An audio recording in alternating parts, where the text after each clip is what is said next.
Hi, folks. Welcome to the Seven Figure Network podcast. Today's actually a very special day because we get to have a couple on board. And as you guys know, I love interviewing couples because that's precisely how Conchetta and I built. We started out with just Conchetta running this business and driving it crazy, and then I hopped in later. So I can't wait to find out how Gregg and Lenika have been able to get this business as powerful as it has been, either working separately, working together. So I'm really excited to ask a whole bunch of questions. But first and foremost, guys, thanks so much for being on the show. I'm so glad you're both here today. Absolutely, man. And we really appreciate you having us on the show today. Yes, thanks for having us on your show. Thank you, guys. This is going to be great. I'm so excited. So, as opposed to me sort of rambling on about your bio and all that kind of stuff, it's much more fun for me to actually hear your story from you guys. So if you can, Lenika, why don't you kick it off? What actually drove you into the industry in the very first place? Yes, all of our children, right? So we are the proud parents of 6 beautiful daughters. And after baby number 5, I said, I cannot do this anymore, meaning corporate America and, have children in daycare and all of that. It was just a bit much. And so this industry was always fascinating to me. I got involved in the industry in 1997. And so, here it is 10 years later. I said, okay, let me just go all in and dive all in. And so it took a big leap of faith. My husband and I, Gregg and I, we talked about me leaving corporate America. Mm-hmm. And then when my baby was just, with the 5th baby, it was really small. I started in the industry again of direct sales. And so that has been about 16 years and we have not looked back. We are still going, striving in this industry. And so that was really the start of it, mm-hmm. meaning really getting serious about it in 2008. Yeah, gotcha. And Gregg, did you hop on right at that same moment? Like 5th baby came out, Lenika said, it's time for something new. Let's run with this. Let's lock arms and run with this thing. Or did Lenika fire up the whole program and then you started later? Which did work out with you guys? Well, did I jump on board right away? Absolutely not. Thank you for your honesty. Yes, it was not one of those things I wanted to do and call it being trained to do the traditional thing or whatever you want to call it. But, I'm working my job. I'm working in my field. I'm actually doing well or what I considered to be well at the time. Mm-hmm. And so here comes Lenika again with one of those things, right? And I was like, hey, baby, I'm going to support you. I always supported you. She got going with it. So it was her involvement in it and her success at it that got my attention. And that's when I jumped on board. And that was around 2009, 10. Yeah, so you're right. So 2007, left corporate America. 2008, really started in the industry. By 2009, we started to see some checks. Yeah, 2009, I was like, show me that paperwork. We started to see some checks with some commas, and it's like, okay, hold up now. Let me see that thing that you've been doing. Let me hear more about that thing that you've been doing. Yep. Oh, that's funny. Well, I mean, you guys know, you've been in the industry for long enough. It's we know that a very small amount of people really make it to the top. It's like we're anomalies. It is what it is. Mm-hmm. Now, the reason for the podcast is trying to help more people get there. So we're doing everything we can to get everybody else built up, but it's tough. And so often you hear that same story. It's like, the spouse hooks in, finds that product they fall in love with, hit their stride. All of a sudden they start adding zeros to their paycheck and the other spouse goes, wow, this really is a real business. Now let's put our heads together and see what it does. I love hearing those stories because it seems like, when you look at the top, rank or 2 ranks of companies, so often you've got couples working it together. That's right. Having the family pull together is beautiful, but having 2 minds, that's one aspect that I don't think a lot of folks think about is now you have 2 distinctly different minds, both pulling in the same direction. So when you guys started working together, was it just like click, Lego piece, easy peasy, let's go? Or did you guys really have to sort of figure out, this is Gregg's piece, this is Lenika's piece, don't step on my territory, I'm great at this part. How did that play out for you guys in the very beginning? Well, honestly, I would say by the time I jumped on board, we have been married. We got married in 1995. So you're talking about 12 years of marriage, 12, 13 years of marriage. Figured out. Yeah, I figured out real quick that I need to sit back and just listen sometimes, right?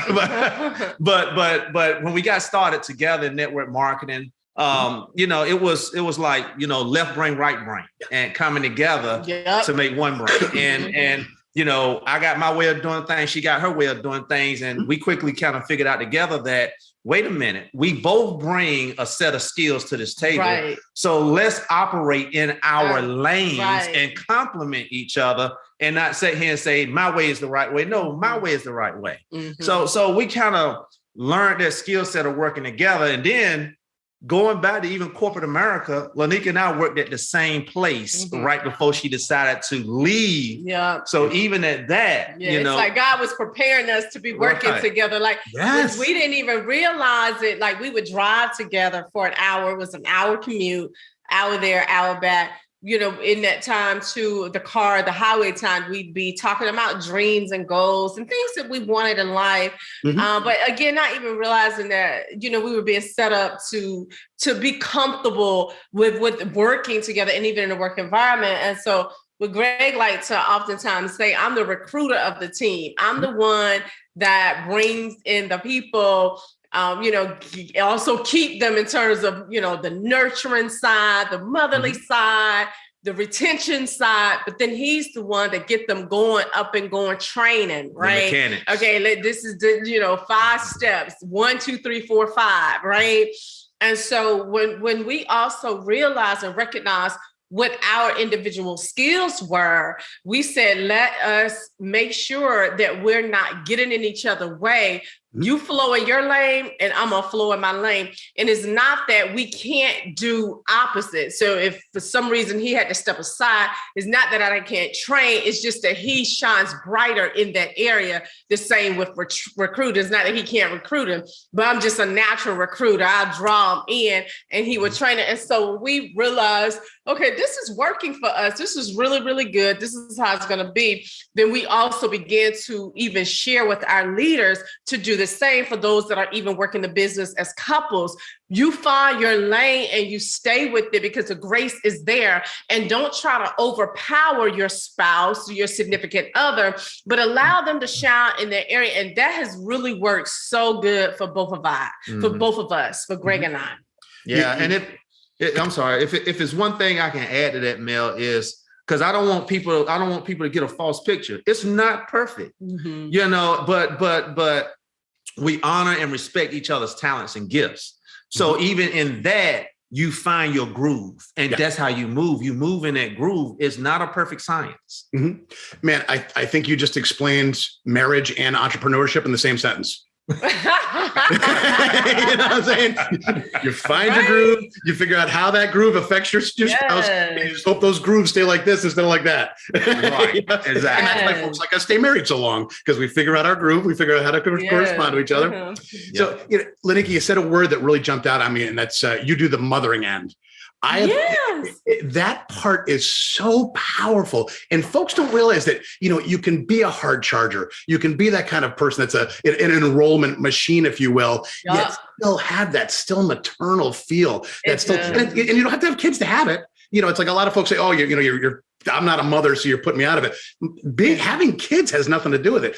It's training your people to move forward as if you were your children. That's the important part. So how was that always just a natural thing for you to sort of mother leader? Bill. I believe so. I believe it was natural. It's something that we would joke about, and he would just, I say it is, what it is. But, one of the things that we've learned, and I'm pretty sure you have to, having been in this industry, have had major success, as well, is that, when you really love on people, it encourages them to do more, to show up different, to give their best. And so when I even talk about, the motherly type of nurture, that's what it is. It's just really loving on people and treating people, like that, letting them know, I see you, I'm proud of you, way to go, all of that kind of stuff. And it makes a huge difference in the longevity of an organization. And even, I think I said that word is retention. It makes a huge difference in retention.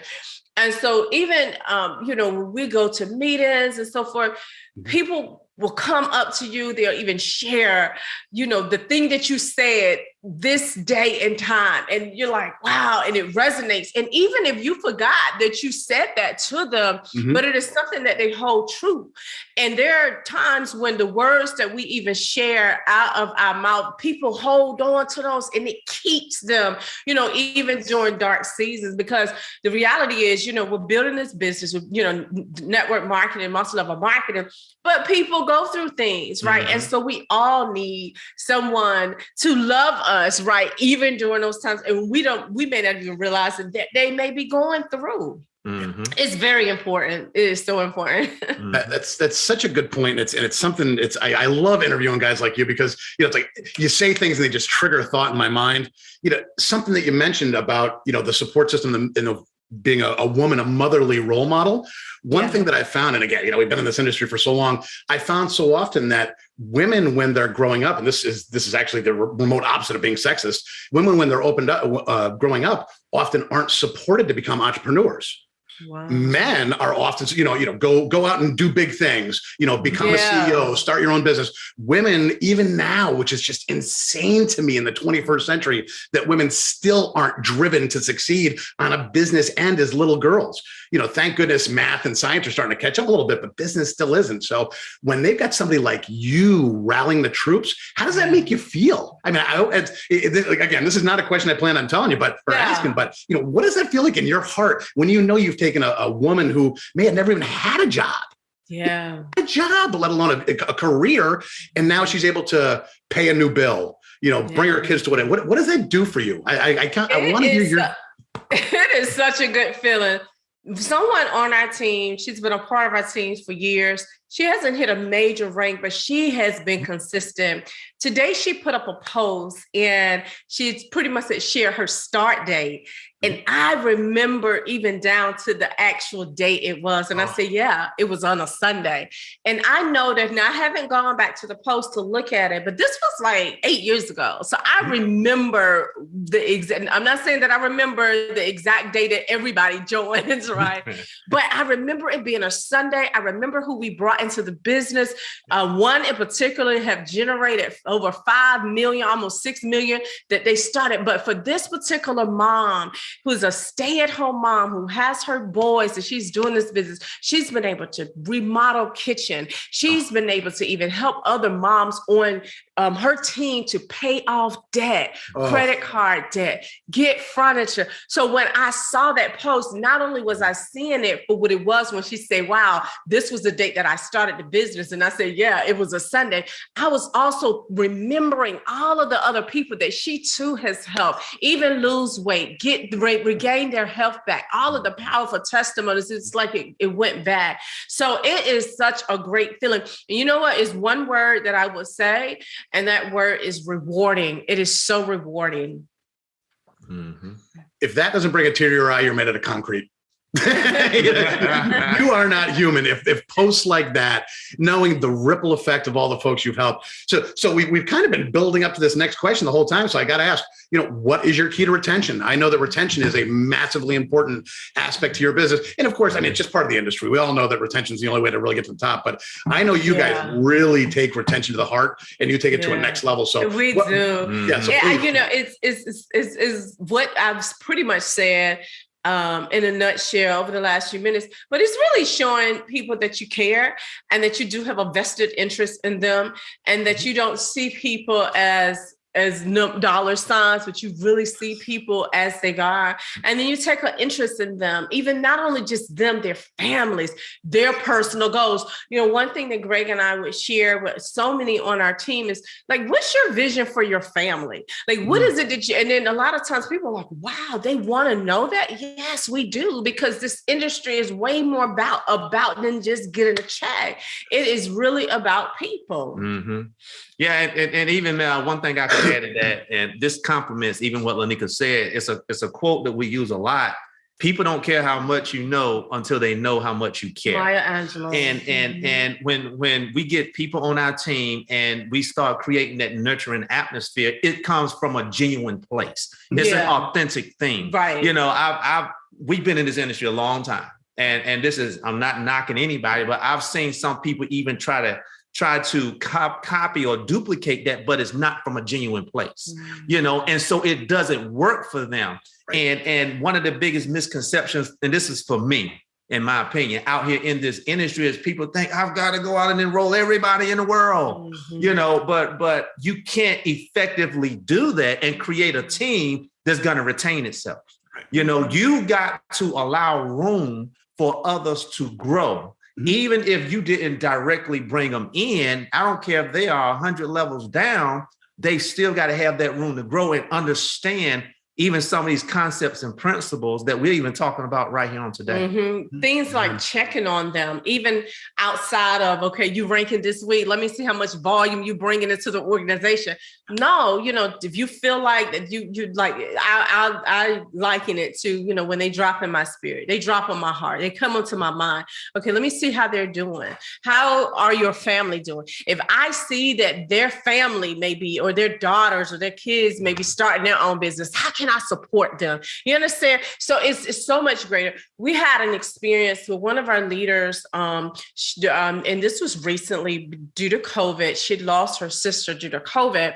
And so initially we weren't able to go out to the funeral. And so we said, well, let's just set a time just for her where we're going to travel out and fly out. And when we walked in there and she saw us, it meant the world to her. She was like, oh my God. I mean, she couldn't stop talking about it. But though, and I'm not saying that we fly out to everyone, you know, just drop everything and fly out, but it's just those types of things, just even outside of the business, let us show you how much we even care for you with our actions and just not only with words. So it's important. And I know beyond a shadow of a doubt that has been one of the greatest aspects to how we have been able to retain.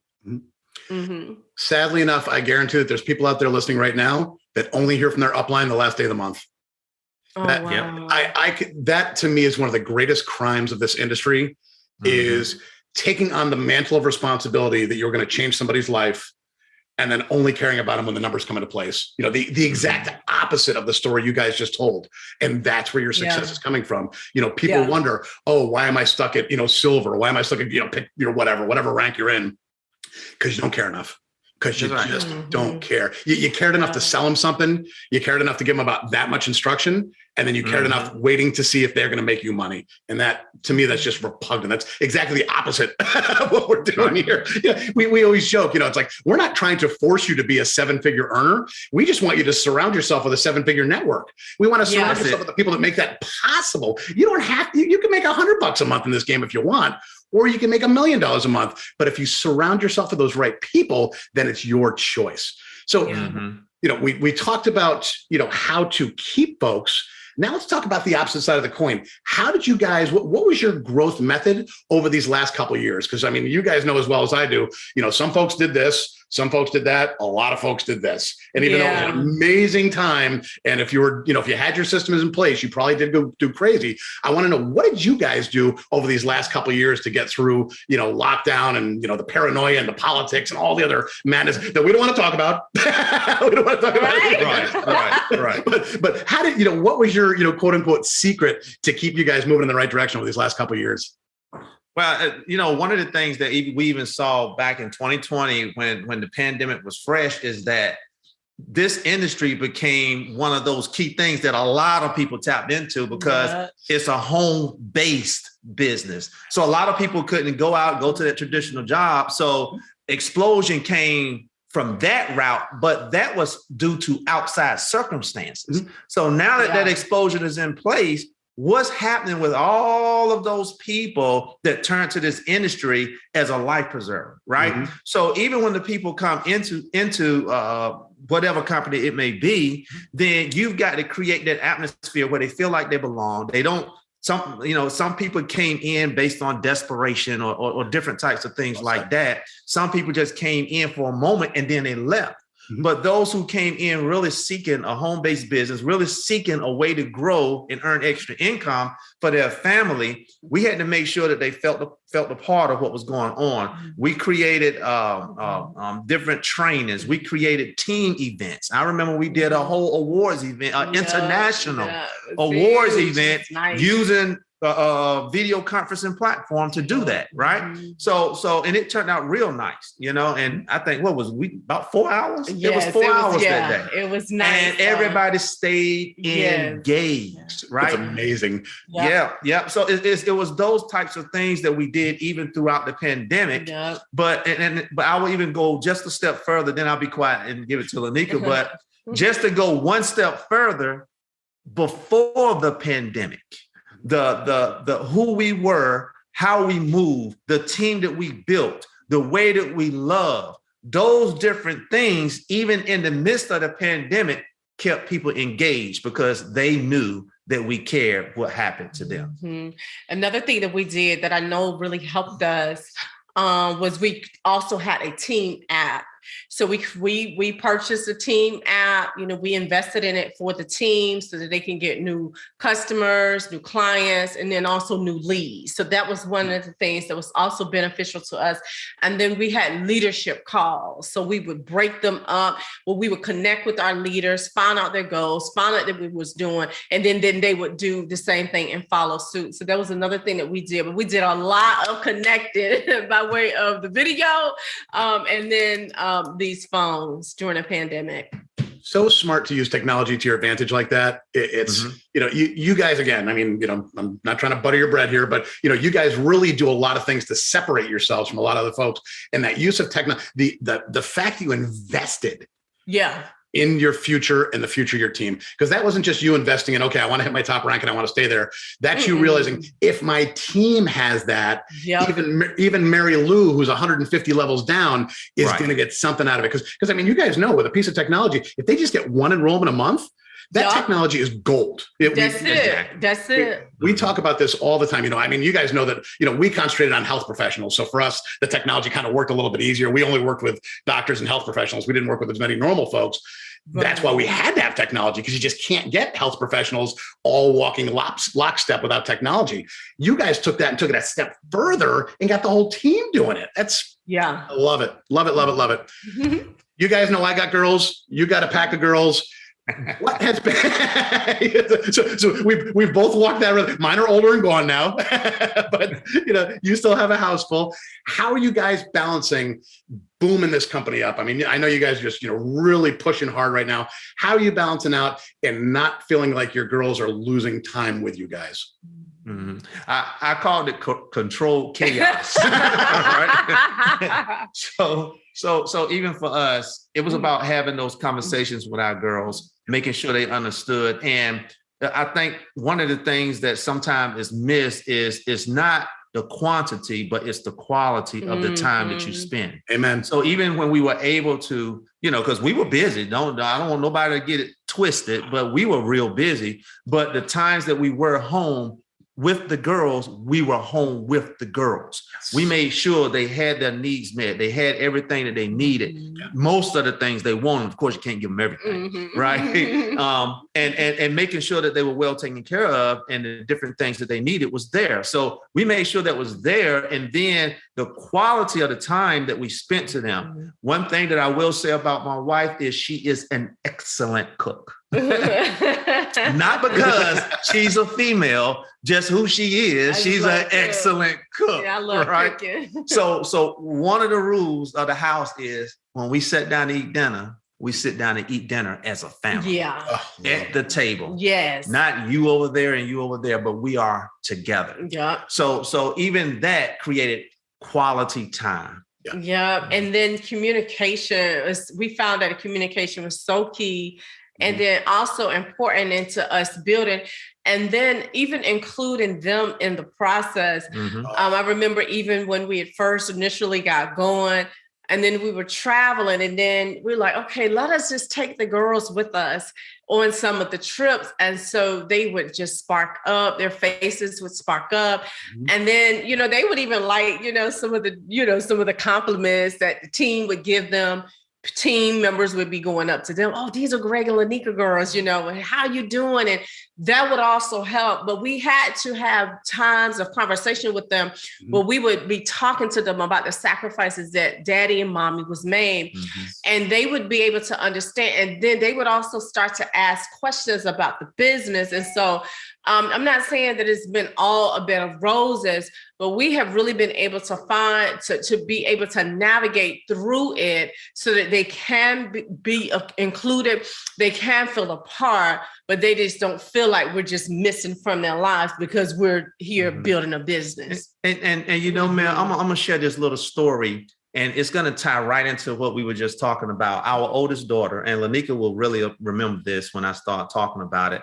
You know, our oldest daughter, being that we had 6 girls, you know, she ended up being one of their caregivers. She was the second mom, you know, of everybody. So she got the brunt of a lot of that, right? That was even before network marketing, right? Yeah, that was before network marketing. So this was probably back in 2016 or 17, right? We were at a live event, and like Lenika said, we take our girls with us to events and stuff, you know, when we had those major events. So it was one segment in the event where Lenika and I were honored on stage, but we brought our girls in and they came on stage with us. Oh, nice. Our oldest daughter, she said this to us after that event. She said that, you know, when you guys were doing all of the traveling, all of the moving around, all of the calls, I felt like you were missing for some of that time, but it did not come full circle or to a full understanding until I walked out on that stage and saw how many people were looking at you guys for guidance, how many people you guys really impacted their lives.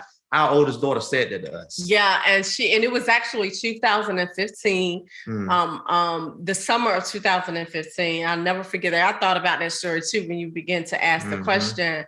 And now today she has a striving business. She has a very striving business that she's doing in culinary. And she realized, oh, wow, these are some of the sacrifices that mom and dad made. And she has been so appreciative in that process. You taught your kids a lesson. And again, not to bash anybody, but you guys know a lot of times when you hit the top of a company and you're not giving your kids enough time, you give them money. You know, you spoil your kid, you know, all of a sudden you're making all this money and you're throwing at the kids and you forget about the most important lesson, why you sacrifice to get there. Come on. That's right. Who are you helping through your sacrifice aside from your bank account? These are lessons that you only learn when you're taught. And you guys are teaching kids that lesson. You know, it's easy to gloss over. Oh, you know, we're working so hard to build this future for you. So you have all this money. No, you're not building the future to have all this money. You're building the future to make the world a better place for you and everybody around you. And until kids hear that, they don't truly understand. You guys are teaching them that. Man, and you know, Mel, one of the things too that I want to say too, just because we have the money, like we don't go out and just buy them all of this stuff, you know, and some things they have to earn it. And then even with the girls, with the cars, like we are so huge on debt freedom. We're huge on, it's not about how much you make, but it is about how much you keep in your wise with it. And so even for all of the vehicles that were purchased, they were not like brand new cars for the girls, you know, not to say that they don't deserve them, but we didn't. And the reason why I said that, because when you talked about going out buying them all of this stuff, we didn't do that. And we still won't do that. We would continue, you know, to live by that. Do they have cars? Yes, they do. But they're not the top of the line on a dealership because they still have to understand and learn the value of things as well as they're going through their personal journeys in life. Absolutely. I mean, they need to learn it more than anybody else. You know, I'm going to joke. I've got a friend of mine that grew up, you know, in a MLM household, and they spoil their kids. You know, it's like they just give, and they're not learning any lessons. You know, they see it almost like network marketing is like a fountain of money that just comes out of nowhere. You know, and you know, they don't think about how it serves everybody else. You know, what again, that, you know, to talk about that person in your downline that just needs to pay that one bill. Yep. You know, it's just that one bill. So, all right, enough of that. I'm going to get off my soapbox. Okay, no, it's okay. Let's talk about international growth. I know that earlier you guys mentioned that you've been doing some international stuff through the broadcasting and whatnot. Are you guys growing international teams right now? Yeah, we have several individuals that are on our team. Leaders that are working with international teams. Lenika and I, we work directly with people like Africa and the islands and different things like that. Growing internationally. And of course, with those teams like that, they're different challenges than growing a team here domestically. Bingo. Right. So overcoming those types of challenges, using the technology and things like that and things of that nature to help nurture and grow those teams. And allowing really the leader in that market to lead their team has been one of the key to them continuing to grow and us not overstepping their boundaries. Because at the end of the day, although we have been blessed to have international markets throughout the organization, it's still the leaders that are there that see these people, that connect with them even more than we do. So we do have teams international, but one of the advices that we've given is to allow the leader to grow. And, we'll work with the leaders, but then they're the ones that will help nurture and build their teams in those markets. Yeah. So can you go into that a little bit further? Because I know that, 99, I'd say, % of folks, just end up knowing somebody in a different country, and it ends up being, several connections out. How are you guys helping these folks do their build internationally without stepping on their toes and feeling like you're sort of taking over their team for them? Is that part of the app? Because again, I know that a lot of folks are looking internationally right now. So I'd love to give them a tip or two that's really worked for you guys to keep that growth going, but never feel like you're overshadowing or pulling strings or any of that nonsense. What's been your secret to that? Well, Lenika hit the nail on the head when she talked about leaders in those markets. So it's easy for us to jump a plane, fly over there, but are you going to be jumping a plane 2 and 3 times a month to go to these different places to get teams up and moving? Yeah. So you've got to make sure you've got leaders on the ground that can move the team. So we go through a process of first identifying who that person is going to be. Even though we get a team started, who's that person that naturally carries a lot of those leadership qualities where you're not spending a great deal of time trying to bring them up to speed. Then when that person is in place, you start creating the team around that person. Okay. And once you start doing that, it starts taking on kind of a mind of its own. Right. And so now we're trying to cookie cutter what they're doing to what's happening over here in the US, because again, it is a different set of circumstances. You got different cultures, you got different financial dynamics going on. We take that team and we help them maximize on their culture and the style and everything that they already got going in those markets.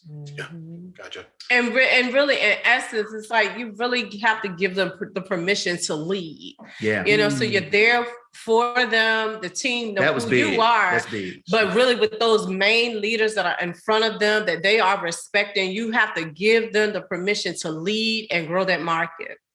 Love that. That's so smart. Have you guys seen, and again, it's just out of nowhere, have you guys seen growth stale or shrink in the international markets over the last few years? Because I know, obviously I've got my finger kind of on the pulse of America right now, but because you guys are dealing with like sub-Saharan Africa, you guys are dealing with some of the islands. How have you seen that impacted over the last couple of years? Has it been a huge, like Australia's been shut down for 2 years? Really weird. Canada's been shut down for 2 years. Really weird. Have you guys been dealing with that sort of thing as well in the sub-Saharan African region, or is it different over there? No, we've been pretty. Yeah, we've seen all 3 of the things you just described. Growth, and that's real talk. Growth, stale, and decline. Yeah, which is kind of the nature of entrepreneurship too. But we've seen kind of all aspects of that. But for the most part, even in the region of Africa, we've kind of seen it kind of it's steady. Right. It's not huge growth because you've got a lot of outside circumstances that kind of affect, what's going on. Again, with you've got different delivery services you deal with. You've got different politics, different laws, and even some people don't sell certain products in certain places. You can't use this here or different things like that. So you got all of those dynamics you have to deal with. So we've seen all 3 aspects of what you just described. Yeah. It's been a weird couple of years. I think we can all we can all agree on that. So guys, now I want to figure out what you're working on. So let's see, what are you looking to do? So what are your 6 months goals right now? What do you got? Okay. So for me, I would say in 6 months, things we're looking to do is stabilize. With the market and the ever-changing environment we're in, we're looking for a lot of stabilization. One, in the current things that we have, but then we're also looking at growing other things. We've got a lot of logs in the fire right now. Got a lot of things going on. Yeah. We're looking to grow even outside of network marketing. We're looking at traditional things. Feel free to talk about anything. Feel free to mention anything you guys have going on. This is your time to say, hey, I would love to find customers, builders. I own a real estate company. Like whatever you got, I am dying to hear what the next 6 months is and what our audience can do to spend more time with you guys. I mean, I've enjoyed my time. I'm sure they would too. I'll tell you this, Mel. One thing that we learned in this industry over the last decade is assets. Yes. Man. We see a lot of people that make a lot of money in this industry, they lose it, but they don't quite understand the dynamics of what to do with it. So they don't get assets. Yep. They get things that take away, right? So we have a lot of assets. When you talk about real estate, we got things in real estate. We're expanding on that market. We've got investments, different things we're working on. Yep. We've also got different brands that we have out here that we're working on and growing even as we speak. And in the network marketing arena, we are stabilizing and still growing in that arena as well. So we got a lot of different things going on. Yep. So what's the goal? What do you want to see in 6 months? What's going to happen in 6 months is going to go, we made it.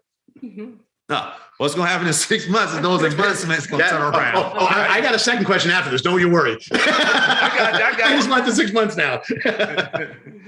Well, so for me, 6 months, some of these different teams and stuff we have, getting them more established. That's one of the big things, because a true testament of a leader is how many other leaders that you create. Not robots, leaders. And that means that they can stand on their own, not stand as a robot doing it like Gregg Lenika, but you've got your own dynamic and style that you move in, and you're able to grow in that. Now we're here to help complement that, not take over that. So in 6 months in the network marketing arena, that's what I see even more than what we got today. Love it. Yeah, and one of the things that I'm personally working on, this would be launched in a couple of months.